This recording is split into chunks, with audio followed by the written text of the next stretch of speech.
여러분, 안녕하세요. 또 만났네요. 네, 오늘도 계속해서 유형을 공부해 보겠습니다. 오늘은 유형 8이에요.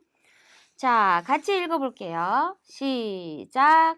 빈칸에 들어갈 알맞은 속담이나 관용 표현을 찾고 본문의 중심 생각을 고르는 문제이다. 아이고, 무슨 말인지 모르겠다. 자, 보세요. 자, 첫 번째 속담이라고 했어요. 자, 속담이 뭐예요? 속담은 옛날부터 내려오는 이야기인데요. 좀 짧아요. 짧고 그 안에 좋은 어떤 의미가 들어있는 말들을 속담이라고 해요. 대표적인 속담은 아마 이런 게 있을 거예요. 3살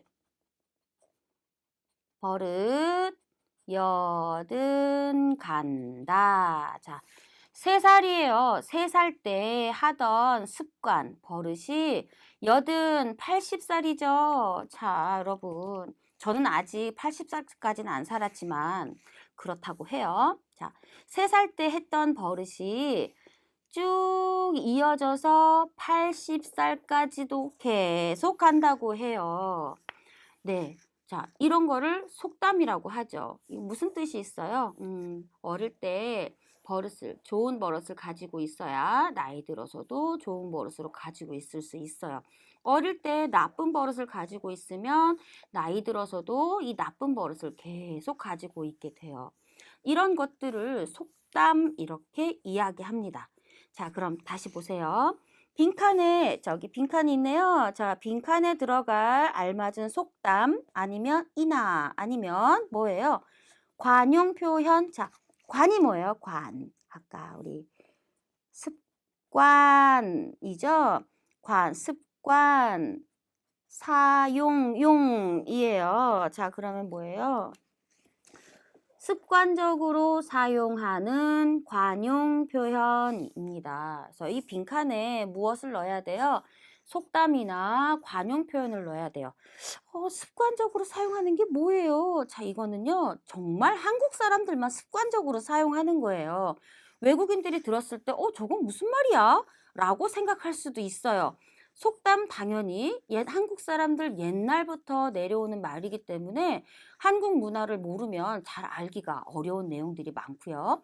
관용 표현도 한국 사람들만 습관적으로 사용하는 말들이기 때문에 외국 사람이 들었을 때는 저건 무슨 말이야? 라고 생각할 수도 있어요. 자, 그래서 이 문제를 풀 때는 여러분이 반드시 어떻게 해야 돼요?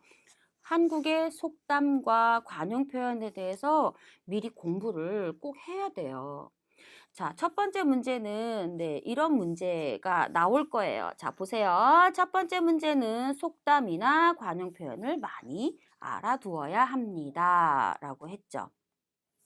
자, 그다음 두 번째 문제예요. 자, 두 번째 문제는 제가 중심생각을 찾는 문제인데요. 어떻게 해서 찾아야 되죠? 자, 중심생각. 자, 1번 같이 봅시다. 시작. 전체 내용을 포괄하는 문장을 찾아야 합니다. 라고 했죠. 포괄하다 우리 여러 번 나왔죠? 포괄하다 다 안고 있는. 자, 만약에 첫 번째 문장에 중심 생각이라면 첫 번째 있는 내용이 그 다음 밑에 있는 내용을 다 안고 있어야 돼요. 맨 마지막 문장이 중심 문장이라면 앞에서 얘기했던 내용들을 모든 걸 다 이렇게 다 안고 있어야 돼요. 그런 문장을 찾아야 됩니다. 포괄하는 문장. 자, 이거 아주 중요해요. 자, 전체 내용을 포괄하는 문장을 찾아야 됩니다. 중심 생각. 자, 두 번째, 접속어로 연결된 문장인데요. 자, 접속어 어떻게 해야 되냐면 보통은요, 이렇게 얘기를 해요. 앞부분에서는 일반적으로 알고 있는 내용을 쭉 얘기를 해요. 우리가 일반적으로 알고 있는 거 있잖아요. 쭉 뭐가 있겠죠? 예를 들면 많이 먹으면 뚱뚱해진다. 이런 거. 아유, 제가 다이어트 때문에 우리 다이어트 기억나요? 다이어트. 기억날지 안 날지 모르겠는데요. 다이어트를 실패를 했기 때문에 제가 자꾸 이런 단어를 많이 써요. 네. 울고 싶어요, 이렇게. 네, 이것도 습관적으로 사용하는 거죠. 네. 자, 자, 우리가 생각하는 다이어트 어떻게 해야 돼요? 자, 운동을 해야 돼요. 자, 운동을 해야 다이어트가 됩니다. 아니면 뭐 음식을 조금만 먹어야 다이어트가 됩니다. 이건 누구나 다 알고 있는 어떤 거예요? 그런 것들은 일반적인 내용이죠. 일반적인 내용. 앞부분에서 일반적인 내용이 나왔어요. 그러면 자, 다이어트를 성공하고 싶으세요? 그러면 운동을 열심히 해야 됩니다. 라고 우리는 알고 있어요. 일반적. 그러나 라고 나오잖아요. 그러면 앞에 있는 일반적인 내용이 중심 생각이 아니에요. 그러나 뒷부분이 중심 생각이에요. 일반적인 문장이 나오고 그 뒤에 그러나 자 봅시다. 일반적인 거 나오고 그 다음에 그러나 그렇지만 그런데 뭐 이런 것들이 나오면 이 뒤에 있는 문장 다음에 있는 문장들이 이 뒤에 있는 문장들이 중심 생각일 확률이 아주 큽니다. 네, 일반적인 문장이 앞에 나왔을 때예요. 자, 또는요. 문단의 앞부분에서 어떤 사실, 어떤 사례, 어떤 것들을 얘기해요. 쭉 얘기를 해요. 그 다음에 연결될 때 어떤 접속을 사용해요? 만약에 따라서 아니면 그래서 아니면 그러므로 이렇게 아니면 뭐 이런 것들이 사용되죠. 그러면 앞에 있는 것들을 얘기하고 그래서 뒤에가 더 중요해요 라는 문장이 나와요. 이 문장이 중심 문장이 되겠죠. 뭐 비슷한 거로는 뭐 이에 이렇게 해야 됩니다. 뭐 이에 뭐 저쩌고 나올 수도 있어요. 자, 이렇게 해서 두 번째. 자, 접속으로 연결된 문장을 주의해서 봐야 되는데 일반적인 문장이 앞에 나왔을 때 우리가 일반적으로 상식으로 알고 있는 거 나왔을 때는 그러나, 그렇지만, 그런데를 조심하시고 자, 어떤 거에 대해서 얘기를 하고 그래서, 그러므로, 따라서, 이에 이렇게 나오면 그 문장도 중심 생각을 나타내는 문장일 수도 있어요. 자, 그 다음 세 번째 볼게요. 세 번째, 주장을 나타내는 표현이 있습니다. 주장, 자기 생각을 나타내는 표현이에요. 예를 들면 어떤 게, 자, 색깔을 바꿔봅시다. 자, 주장을 나타내는 거예요. 예를 들면 어떻게 아야, 어야, 하다. 이거는 네, 이렇게 해야 합니다 라고 하는 거예요. 이거 주장이 되겠죠. 아니면 뭐뭐 하는 것이 좋다. 자, 뭐뭐 해야 합니다는 좀 강해요. 뭐뭐 하는 건 좋아요. 이렇게 해보세요 라는 뜻이겠죠. 아니면 뭐뭐을 필요가 있다.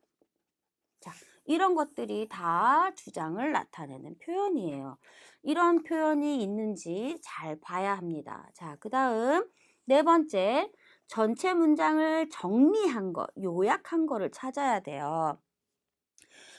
이것도 여기 문제를 볼 때요. 이것도 없고 없는데 아니면 이것도 맞고 이것도 맞고 이것도 맞고 이것도 맞는데 자, 제 왼손 오른손 같이 보세요. 이것도 맞고 이것도 맞고 이것도 맞는데 라고 했을 때 이 문제는 중심 생각을 찾는 문제이지 맞는 것을 찾는 문제가 아니에요. 그래서 전체 내용이 한 문장으로 다 들어가 있는 그런 문장, 그런 선택지를 여러분이 찾아야 됩니다.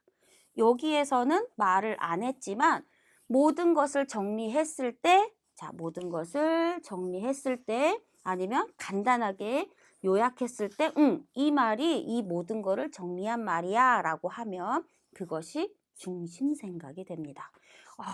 복잡하죠? 자, 다시. 속담과 관용 표현은 여러분이 미리 많이 공부를 해 두셔야 되고요. 자, 중심 생각 찾을 때는 전체 문장을 포괄하는 문장을 찾으시면 되고요. 자, 그 다음에 접속어를 주의하세요. 접속어들을 주의하시고 주장을 나타내는 표현 해야 된다, 좋다, 필요가 있다 이런 거를 찾으시고 마지막으로 여기하고 똑같은 말은 아니지만 이거를 정리하면 이렇게 말할 수 있다라고 정리, 요약한 선택지를 찾으면 됩니다. 자, 그러면 이 문제는 한 지문에 두 문제가 출제가 될 건데요. 이 문제를 2분 30초 안에 풀어야 돼요. 자, 여러분 제가 지금부터 2분 30초를 또 드릴 테니까 시계 준비하시고 자, 어렵지만 힘들지만 걱정하지 마시고 한번 해보세요. 느낌으로 찍어야 된다고 했어요. 자, 그러면 시작합시다. 시작!